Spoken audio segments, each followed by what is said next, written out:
여러분 안녕하십니까? 이번 주일은 지극히 거룩하신 그리스도의 성체 성혈 대축일입니다. 우리를 위해 십자가에서 돌아가신 예수님의 사랑을 기억하는 날입니다. 성체는 예수님의 몸이며 성혈은 그리스도의 피입니다. 성체는 축성된 빵의 형상을 띠고 성혈은 축성된 포도주의 형상을 띱니다. 사제가 거행하는 성체 성사를 통해 빵과 포도주는 예수님의 몸과 피로 변화돼 우리 안에 늘 현존하십니다. 프란치스코 교황은 성찬례가 우리의 세 가지 기억을 치유한다고 말했습니다. 우선 사랑받지 못하고 상처받은, 그래서 외톨이가 된 과거의 기억들을 치유합니다. 또한 나는 쓸모없고 틀려먹은 인간이야 같은 부정적인 기억들을 치유합니다. 세 번째는 다친 기억을 치유합니다. 마음의 상처로 다친 마음을 열게 해주고 타인에게 다가서게 만듭니다. 성찬례를 통해 외톨이가 된 기억, 부정적인 기억, 그리고 다친 기억을 치유했다면 우리는 이 세상에 이제 무엇을 어떻게 전해야 할까요? 구체적으로 사랑을 표시하고 또 행동해야 합니다. 예수님께서 우리에게 구체적이고 실질적인 성체와 성혈을 주신 것처럼 이기적인 태도에서 벗어나 삶이 절박한 이들을 사랑으로 돌봐야 할 것입니다. 우리를 너무나 사랑하셔서 당신 자신을 기꺼이 내어주신 주님의 깊은 사랑에 감사드리며 성체성사의 신비를 깊이 묵상하는 새로운 나날들 만드시길 바랍니다.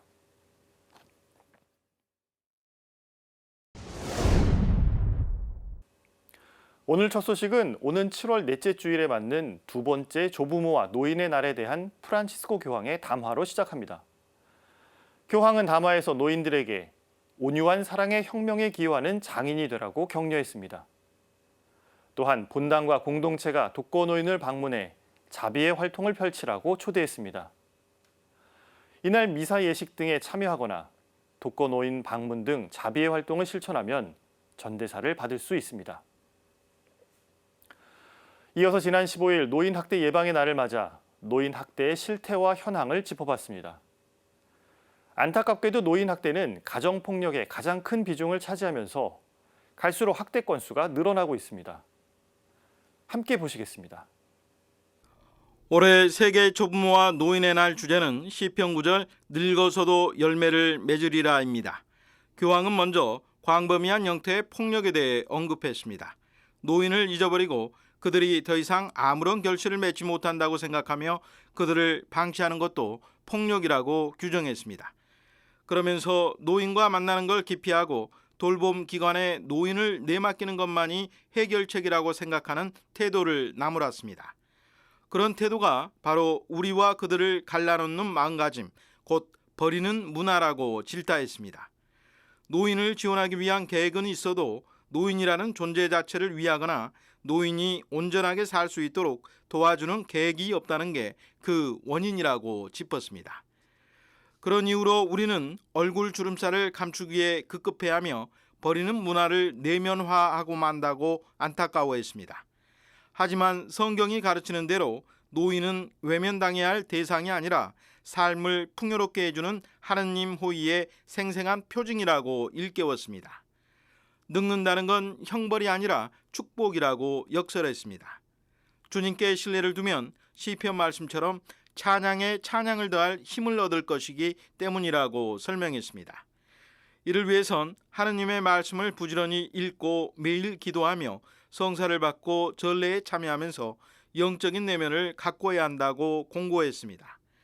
아울러 우리의 이웃뿐 아니라 가난하고 고통받는 이들에게 사랑을 베풀어야 한다면서 이런 행위들이 한낱 세상의 방관자로 느끼지 않도록 도울 것이라고 격려했습니다.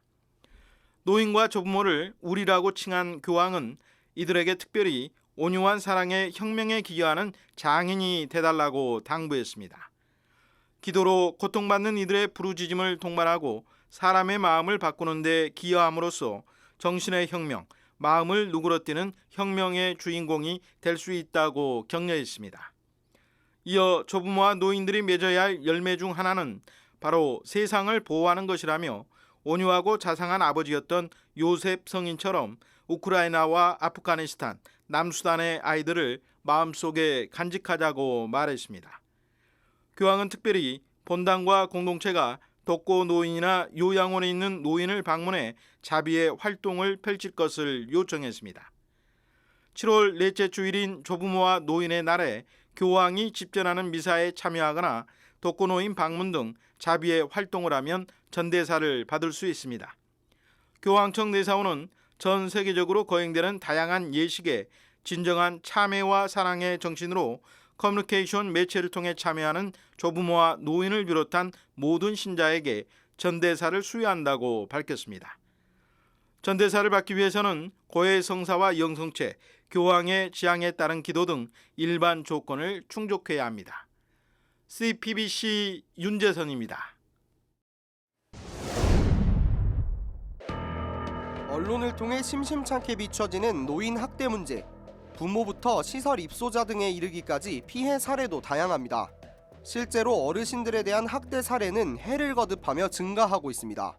보건복지부가 발표하는 노인 학대 현황 보고서에 따르면 2016년 이후 노인 학대로 판정된 건수는 꾸준히 증가세를 보이고 있습니다. 특히 2019년에서 2020년으로 접어들면서 20% 가까이 가파르게 증가했습니다. 학대 유형 가운데 큰 비중을 차지하는 신체적 학대와 정서적 학대는 더욱 큰 폭으로 늘었습니다. 2020년 초 코로나19 팬데믹이 시작된 시기와 맞물려 학대 건수가 늘어난 겁니다.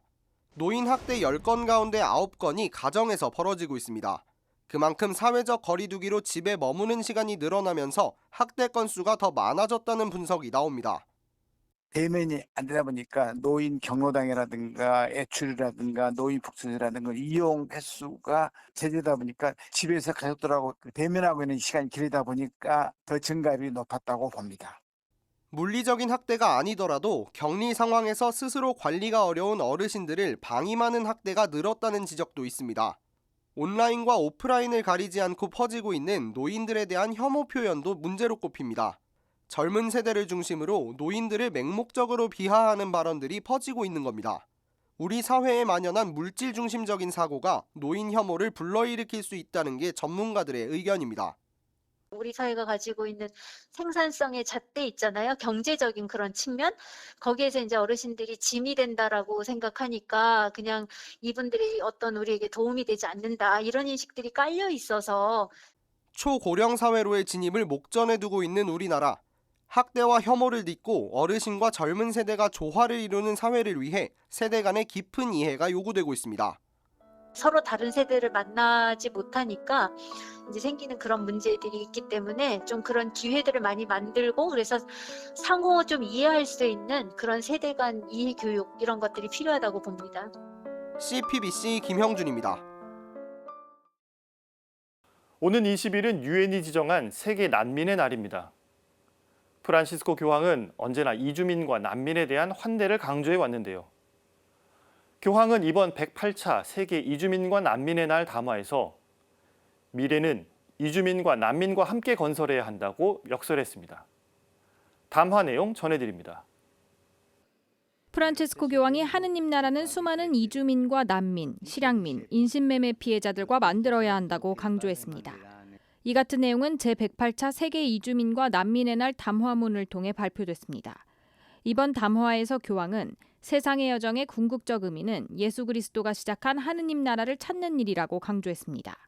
그러면서 하느님이 원하는 나라는 이주민과 난민이 함께하는 나라라며 온전한 시민이 되기 위해 가장 힘없는 이들을 포용해야 한다고 말했습니다. 교황은 이번 담화에서 이사야 예언서의 말씀을 인용하며 이방인의 유입은 풍요로움의 원천이라고 역설했습니다. 그러면서 이주민과 난민들은 사회와 경제 성장의 토대가 되어왔다고 말했습니다. 교황은 이주민과 난민들의 잠재력과 가능성에 대해서도 강조했습니다. 교황은 그들의 노동과 젊음, 열정, 희생의지는 공동체를 풍요롭게 한다고 전했습니다. 그러면서 이주민과 난민의 존재가 사회 어려움을 들추기도 하지만 그들은 사회의 다양성을 이해하게 한다고 말했습니다. 프란치스코 교황은 그리스도인들이 이주민과 난민을 향한 개방성으로 새로운 지평을 열자고 당부했습니다. 우리 공동체의 생기를 돋우고 활기를 북돋기 위해 이들을 포용해야 하며 이 역할은 미래 세대에 떠넘길 수 없다고 강조했습니다. 한편 유엔은 2000년부터 난민에 대한 관심을 촉구하기 위해 해마다 6월 21일 세계 난민의 날로 보내고 있습니다. 또 세계 보편교회는 매해 9월 25일을 세계 이주민과 난민의 날로 지냅니다. CBBC 전은지입니다. 6월은 예수 성심 성월이면서 호국 보훈의 달인데요. 한국교회는 예수님의 거룩한 마음을 기억하는 6월, 민족의 화해와 일치를 위한 기도를 봉헌하고 있습니다. 주교회 민족화해위원장 김주영 주교는 담화에서 민족의 화해와 일치 실현은 우리의 몫이라고 강조했습니다. 이런 가운데 한국교회는 17일부터 민족의 화해와 일치를 위한 9일 기도에 돌입했습니다. 하지만 최근 남북관계가 악화일로를 걷는 등 평화를 향한 여정은 순탄치 않아 보입니다. 그렇다면 신앙인들은 평화를 위해 어떤 노력을 할 수 있을까요? 한국교회의 큰 어른이자 민족의 화해와 일치 운동의 산증인인 윤공희 대주교는 한반도 평화를 위한 소통과 일치를 당부했습니다. 기자가 윤공희 대주교를 만나봤습니다. 주교회 민족화해위원장 김주영 주교는 민족의 화해와 일치를 위한 기도의 날 담화에서 전쟁 종식을 위해 마음을 모을 것을 호소했습니다. 6.25 전쟁 발발 72주년인 올해 예기치 않게 벌어진 우크라이나 전쟁을 언급한 김주영 주교는 우크라이나 전쟁은 온 인류에게 크나큰 상실감을 갖게 했다고 안타까워했습니다. 전쟁은 일상을 살아가는 평범한 사람들에게 엄청난 피해를 입히고 생존마저 위협한다는 겁니다.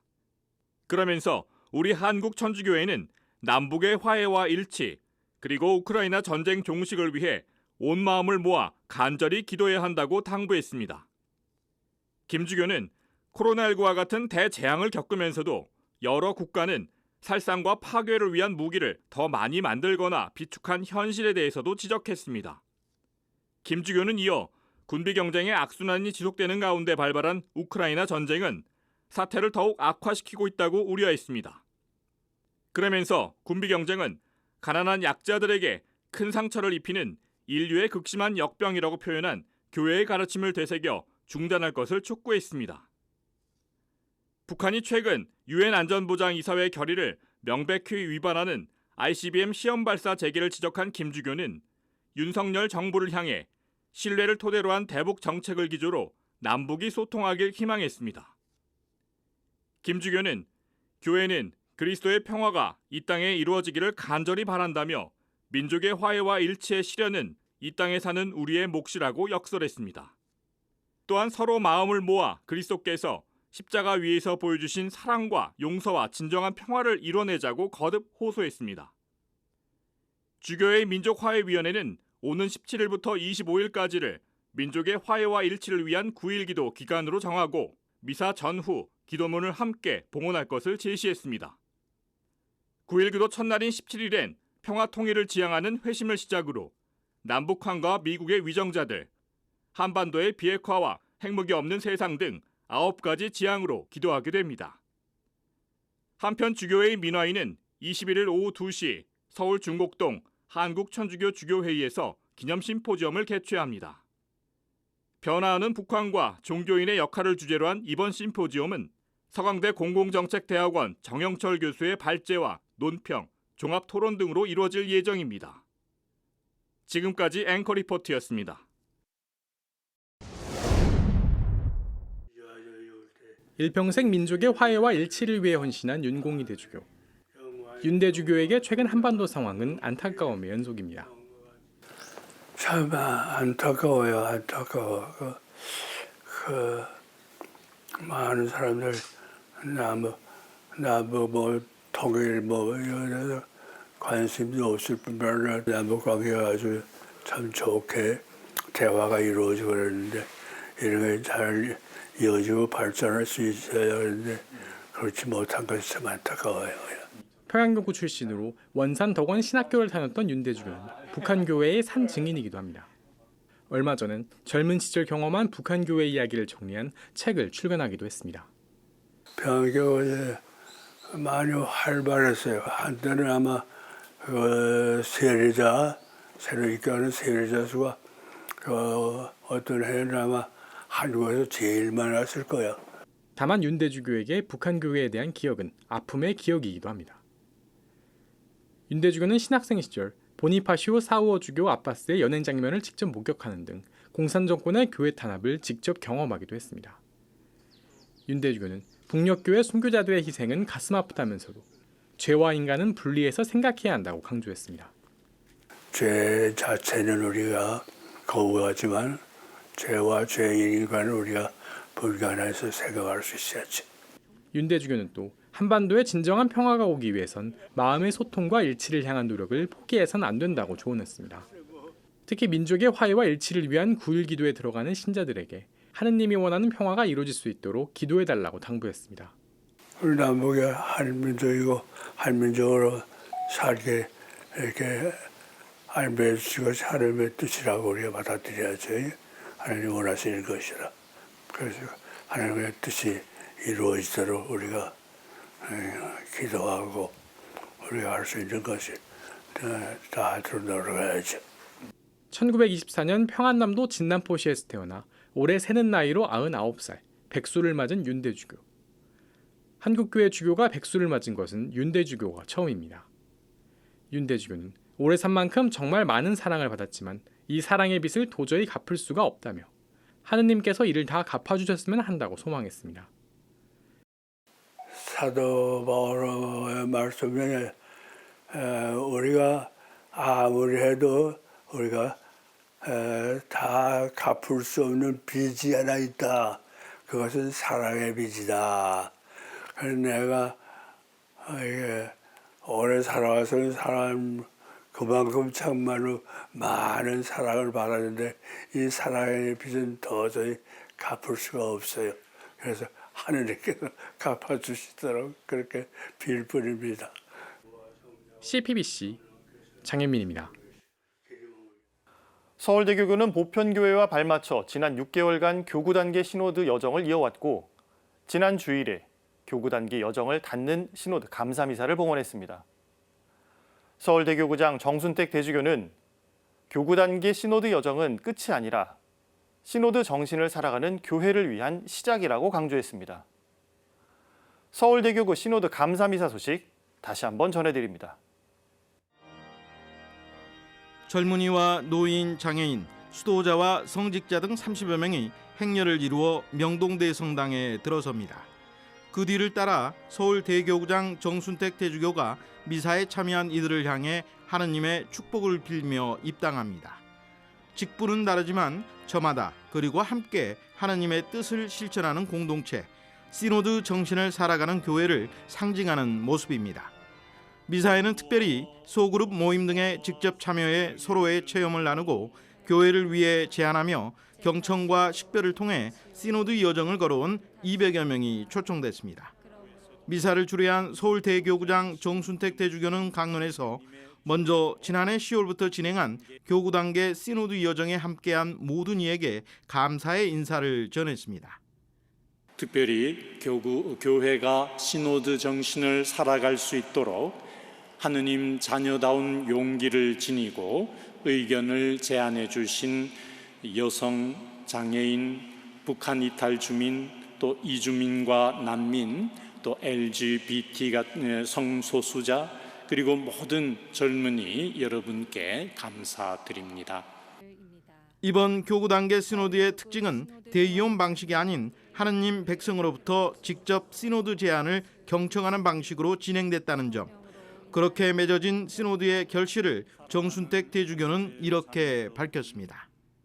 이번 시노드 교구 단계를 통해 우리 교구에서 맺은 결실은 성령께서 우리의 구체적인 삶에 개입하시며 우리 교회를 이끄신다는 것을 우리가 체험하고 또 우리 그 성령께서 우리를 변화시켜 나간다는 점을 함께 나눌 수 있었다는 것입니다.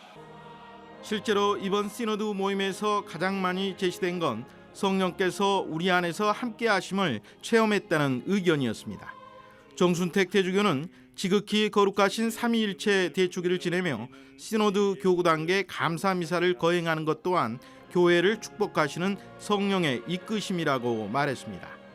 그러면서 시노드 교회의 세 가지 기둥인 친교, 참여, 사명을 살아간다는 건 바로 교회가 삼위일체 하느님의 현존 방식을 따름을 의미한다고 설명했습니다. 그래서 한마디로 말하면 우리 삼위일체 하느님의 특별한 관계를 교회의 생활과 직무 수행을 통해 실천하며 살아가는 것이 바로 시노드 정신을 살아가는 시노달리타스다라고 할 수 있을 것입니다. 정대주교는 끝으로 제16차 세계 주교 시노드는 이제 시노드 정신을 살아가는 교회를 위한 시작이라고 강조했습니다. 이번 시노드 체험을 통해서 프란치스코 교황님께서 바라시는 교회의 모습을 살아가기 위해 앞으로도 계속 하느님 백성 모두가 주인공으로 주님 안에서 친교를 나누고 또 모두가 주인공으로 교회 삶에 참여하는 가운데 서로 경청하고 나누고 함께 성령의 목소리에 귀 기울여가는 그러한 여정을 걸어갈 것입니다. 이어 진행된 봉헌식에선 사제와 수도자 남녀 평신도가 교구 종합 문서와 52개의 시노드 종합 제안서 그리고 소그룹 모임 제안 의견서와 약 4만 건의 시노드 의견서가 담긴 전체 의견서를 봉헌했습니다. 주교회의와 세계 주교 시노드 사무국에 제출될 서울대교구 시노드 종합 문서는 교구 시노드 홈페이지와 서울 주보에 실린 QR코드를 통해 찾아볼 수 있습니다. 이제 앞으로의 시노드 여정은 한국과 아시아 주교회를 거쳐 내년 10월 세계 주교 시노드 정기총회가 끝나면 후속 단계가 뒤따를 전망입니다.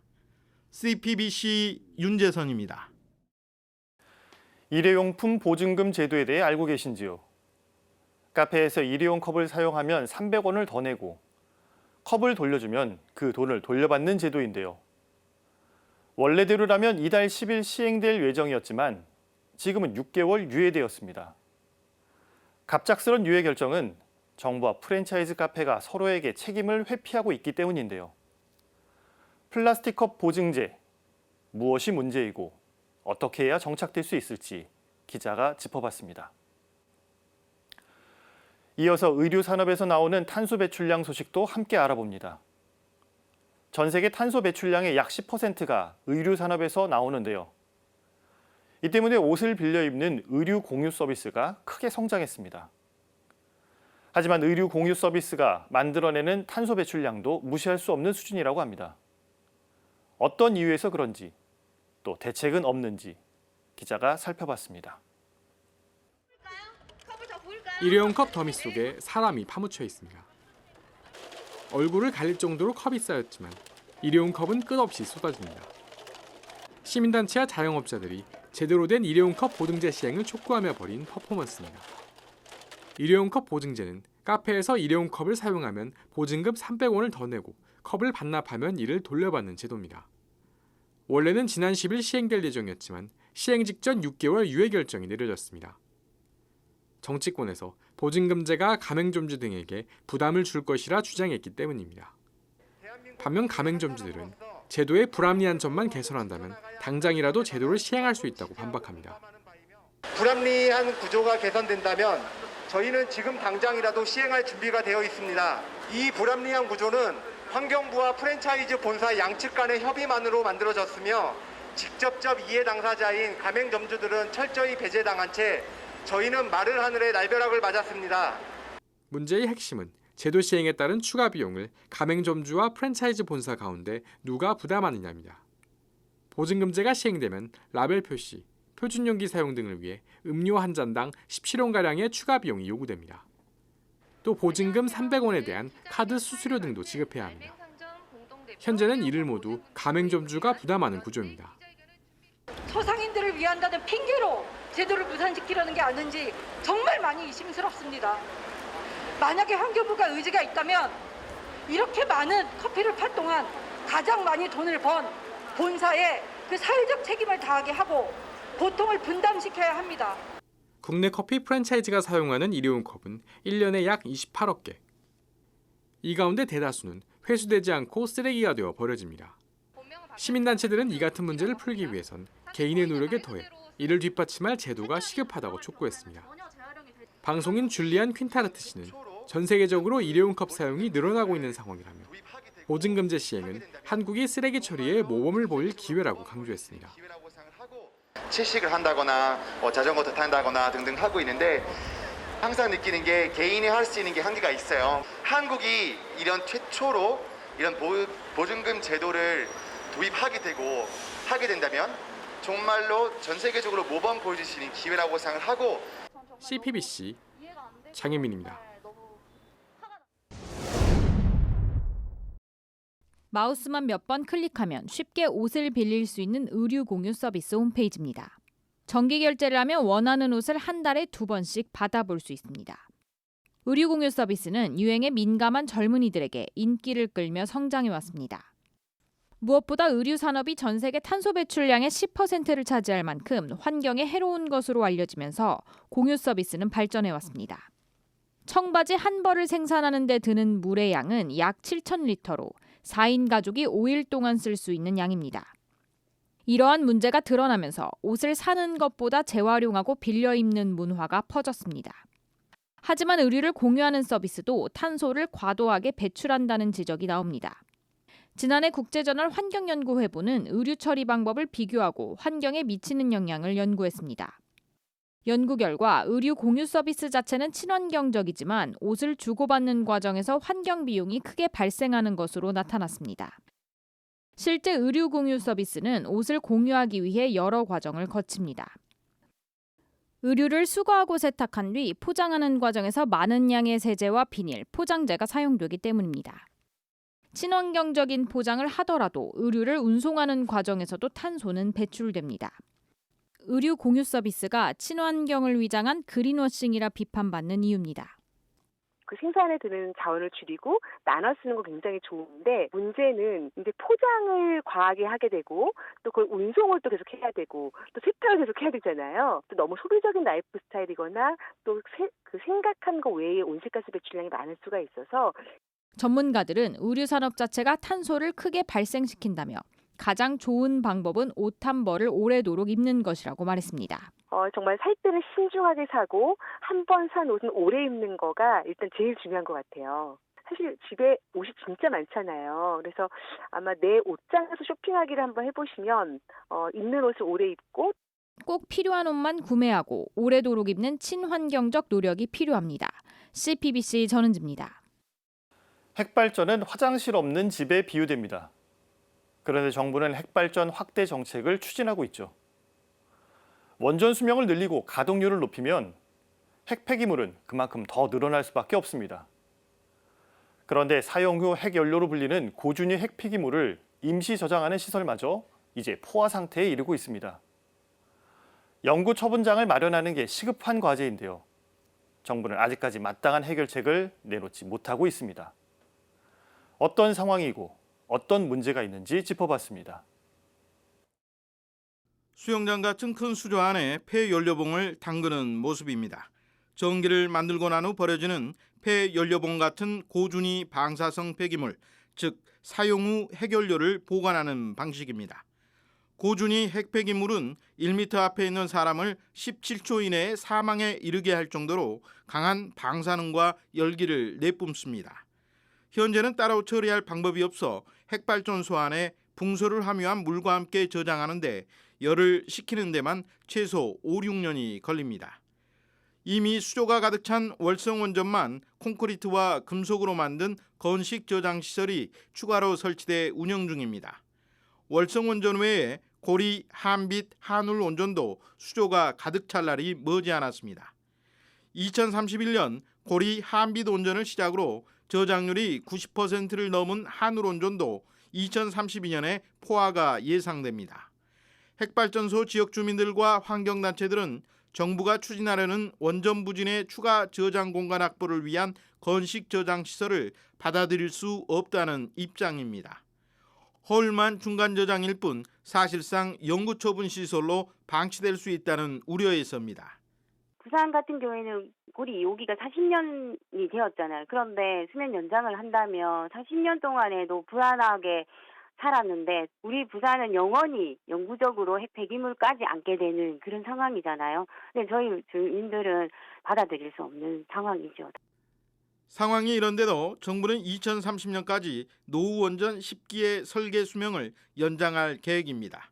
신한울 1, 2호기도 이르면 올 하반기부터 차례로 상업운전에 들어갈 예정입니다. 핵발전소를 더 많이 가동할수록 핵 폐기물도 그만큼 더 발생할 수밖에 없습니다. 고준위 핵 폐기물 포화 시점이 몇 년 앞당겨질 수도 있습니다.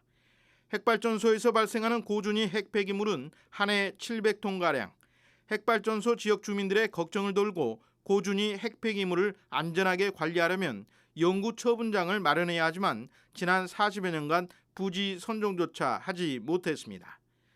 부지 선정 이후 실증 연구 단계를 거쳐 영구 처분 시설을 확보하는 데만 최소 37년이 걸릴 걸로 예상됩니다. 원전을 운영하는 31개 나라 가운데 유일하게 핀란드만 20년 넘는 논의 끝에 고준위 핵 폐기물 영구 처분장 건설에 들어간 정도입니다. 정부는 영구 처분장 마련을 위한 추진 체계와 절차를 담은 특별법 통과를 서두르겠다는 입장. 하지만 탈핵의 정당성을 줄곧 외쳐온 환경 종교 시민단체들은 특별법 제정에 앞서 핵발전소의 추가 가동부터 멈춰야 한다고 말합니다. 핵 발전을 더 이상 하지 않겠다는 그 약속을 하고 그 위에서 논의를 해야 된다고 생각을 해요. 그 논의를 하더라도 부지 선정을 해야 되잖아요. 어느 지역에서 하려고 하겠어요. 고준위 핵 폐기물을 계속 만들어내는 그러한 구조이기 때문에 이 폐기물을 어떻게 할 수 없는 그 상황이잖아요. 미래 세대에게 정말 생명에 중요한 부담을 주는 비용 측면에서도 그렇고 오염 측면에서도 그렇고 이 핵발전소를 계속 한다는 것 자체가 윤리적으로 받아들이기 불가하고. CPBC 윤재선입니다. 유아 세례를 받은 어린이들은 10살 무렵 교리를 받고 이제 성체를 모시게 됩니다. 이를 천년성체라고 하는데요. 첫 영성체는 아이 보인에게도 큰 의미가 있지만 자녀의 천년성체를 계기로 신앙이 더욱 뜨거워지는 부모도 많습니다. 성체성혈 대축일을 맞아 첫 영성체의 중요성을 짚어보겠습니다. 이어서 한마음 한몸 자살예방센터에 위로를 전하는 묵주기도 캠페인 소식입니다. 코로나 팬데믹으로 우울감을 호소하거나 어려움을 겪는 이웃들을 위해 묵주를 선물하고 함께 묵주기도를 바쳐보면 어떨까요? 함께 보시겠습니다. 올해 10살인 이가민 양은 지난달 말 첫 영성체를 했습니다. 이를 위해 한 달간 매일 미사에 참례하고 교리를 받고 성경도 필사했습니다. 학교에 다니면서 첫 영성체를 준비하는 과정이 쉽지만은 않았습니다. 하지만 예수님과 더욱 가까워질 수 있다는 생각에 열심히 참여했습니다. 예수님의 몸을 모실 수 있다는 기쁜 생각으로 했어요. 모든 과정을 마치고 드디어 첫 영성체를 하던 날, 당시 소감을 물으니 아이답게 천진난만한 답변이 돌아왔습니다. 기뻤어요. 뻥튀기 맛이었어요. 서울대교구 양천본당은 첫 영성체 교리에 앞서 3차례에 걸쳐 부모 교육을 했습니다. 교리가 시작된 후에도 매주 토요일은 가족 교리로 진행했습니다. 가정에도 어떻게 보면 신앙적인 재교육 차원이 필요하지 않은가 생각이 들어서 이렇게 부모님 교육도 하고 어떻게 보면 가정이 함께하는 함께 참여하는 천년성체 교리를 만들고자 노력을 했습니다. 덕분에 자녀의 첫 영성체를 계기로 가정의 소중함을 느낀 가족이 많습니다.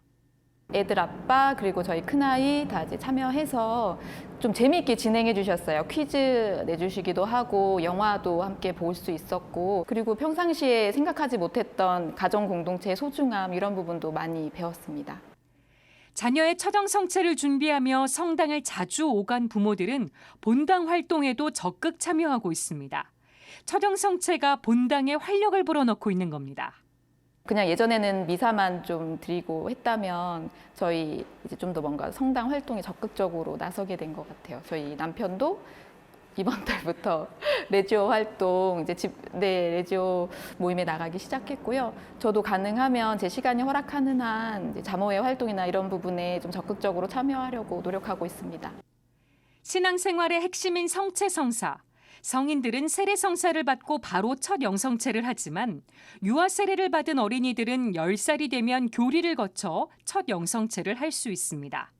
이는 이성적으로 판단할 수 있는 나이가 된 어린이에게 고해성사와 함께 첫 영성체를 주기로 결정한 1215년 제4차 라테라노 공의회 결정에 따른 것입니다. 한국 천주교 사목지침서도 이에 근거해 부모와 사목자는 어린이가 10살 전후에 영성체를 하도록 배려해야 한다고 명시하고 있습니다. 예수님의 몸을 모실 준비를 하면서 여러 가지 교리들, 교리 상식들, 그리고 살아가면서 그리스도인으로서 살아가는 방법들을 이제 배우게 된다고 보시면 되겠습니다. 그래서 지난해 첫 영성체를 한 어린이가 최근 10년 동안 역대 최고치를 기록한 점은 긍정적입니다. 이는 코로나19 첫 해인 2020년 첫 영성체를 받지 못한 어린이가 포함된 것이기도 하지만 어려운 여건 속에서도 부모들이 신앙 전수를 위해 노력한 결과이기도 합니다. 그리스도 신앙의 핵심인 성체성사를 기념하는 지극히 거룩하신 그리스도의 성체성혈 대축일을 맞아 첫 영성체의 중요성을 되새기고 적극 장려할 필요가 있습니다. 아이들에게는 어떻게 보면 신앙의 근간을 만들어주는 중요한 시간이라고 볼 수 있겠고요. 또한 신앙의 그 기초를 빨리 다지면 다질수록 사실 더 높이 쌓아 올릴 수 있는 것이기 때문에 제 나이대에 맞춰서 이렇게 진행을 하도록. CPBC 김혜영입니다. 코로나19가 장기화되면서 주변에 우울감을 호소하는 이들이 많아졌습니다. 사회적 거리두기는 해제됐지만 이웃과 단절된 삶을 살아가게 된 이들도 적지 않습니다. 이미 세계 최고 수준의 자살률을 기록하고 있는 우리나라. 코로나19 이후 극단적 선택을 하는 이들이 더 늘어날 우려도 있는 상황입니다. 이에 한국 천주교의 자살 예방 전문기관인 한마음 한몸 자살예방센터가 특별한 캠페인에 나섰습니다. 위로를 전하는 묵주기도 캠페인입니다. 캠페인은 직접 묵주를 만들어 기도를 하고 그 묵주를 위로가 필요한 이웃에게 선물하는 방식으로 이루어집니다. 그 사람이 지금 아무런 힘이 없고 기도조차 할 수 없는 그런 상황이 있을 때 정말 그 기도가 도움되는 마음으로 이렇게 선물해 주시면 그 무엇보다 좋은 선물이 될 수 있을 것 같아요. 캠페인에 참여하기 위해서는 한마음 한몸 자살예방센터 누리집 신청 양식에 간단한 참가 사연을 작성하면 됩니다. 참여자에게는 1단 묵주 2개를 만들 수 있는 키트가 제공되며 누리집에서 묵주 제작 방법도 확인할 수 있습니다. SNS나 문자를 통해 한마음 한몸 운동본부에 캠페인 참여 인증을 하면 추첨을 통해 소정의 선물도 제공될 예정입니다. 십자가에 못 박힌 예수님은 자신을 기억해달라고 간청하며 함께 십자가에 매달렸던 우도성 디스마를 용서하고 곁을 지켰습니다. 홀로 고통을 겪고 있는 이들에게 캠페인을 통해 건네는 기도와 묵주 한 단. 누군가에겐 함께 앞으로 나아갈 용기를 주는 예수님의 손길이 될 수 있습니다. 여러분들 눈에, 여러분들 옆에 힘든 사람들이 보인다고 한다면은 그것은 바로 하느님께서 여러분들을 그 사람에게 일생을 거쳐서 보내주셨다고 저는 말씀드리고 싶습니다. 그들에게 진정으로 필요한 위로 함께 있어준 기도를 선물해 주십시오. CPBC 김형준입니다. 올해로 창간 34도를 맞는 가톨릭 평화신문이 지난 16일 제2의 도약을 위해 제1기 독자권익위원회를 신설하고 위촉식과 발족식을 가졌습니다. 교회 안팎의 전문가와 독자들이 참여해 함께 만들어가는 가톨릭 평화신문 독자권익위원회에 시청자 여러분의 적극적인 참여와 성원을 부탁드립니다.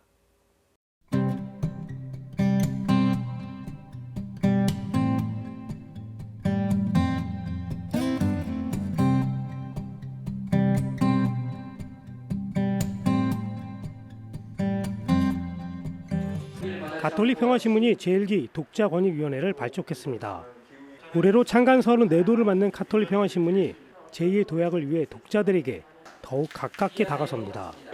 CPBC 사장 조종래 신부는 발족식에서 맹주영 위원 등 9명의 위원에게 위촉장을 수여하고 신문 발전에 관심과 비판을 당부했습니다. 정말 꼭 세상에 필요로 하는 일, 또 필요한 것들을 보도하고 있는지 그런 것들을 한번 옆에서 늘 이렇게 견지해주고 또 때로는 이렇게 알려줘야 될 필요가 있지 않나 하는 생각.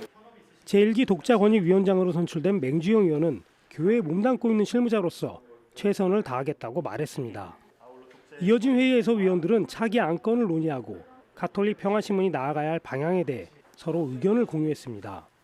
전반적인 어떤 이런 지면 구성에서 이런 부분을 조금 더 늘려야 되지 않느냐, 이런 부분들도 같이 보시면서 의견을 내주실 수 있는 부분인 것 같습니다. 독자권익위원은 기사에 대한 비평과 제언을 하고 다양한 현안에 대한 의견을 개진하게 됩니다. 또한 독자 입장에서 객관적인 시각으로 기사를 냉철하게 평가하고 제언할 예정입니다. 독자권익위원 임기는 1년으로 재임할 수 있습니다. CPBC 남창호입니다.